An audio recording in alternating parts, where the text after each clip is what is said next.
આણંદ બોરસદ ચોકડી જીઆઈડીસીમાં આવેલા ગજાનંદ અગરબત્તીના ગોડાઉનમાં આજે સવારે 9 વાગે આગ લાગવાની ઘટના બની હતી।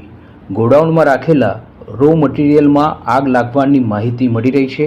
ઘટનાની જાણ આણંદ ફાયર બ્રિગેડને થતાં આણંદ ફાયર બ્રિગેડની ટીમ ઘટના સ્થળે પહોંચી હતી। 2 કલાકની ભારે જહેમત બાદ આગ ઉપર કાબૂ મેળવાયો હતો। આગ લાગતા ગોડાઉનમાં રાખેલું રો મટીરિયલ ભરીને ખાક થઈ જવા પામ્યું હતું। તો સદનસીબે ઘટનામાં કોઈ જાનહાનિ થવા પામી નથી, પરંતુ આગની ઘટનામાં ભારે નુકસાન થયાની માહિતી મળી રહી છે।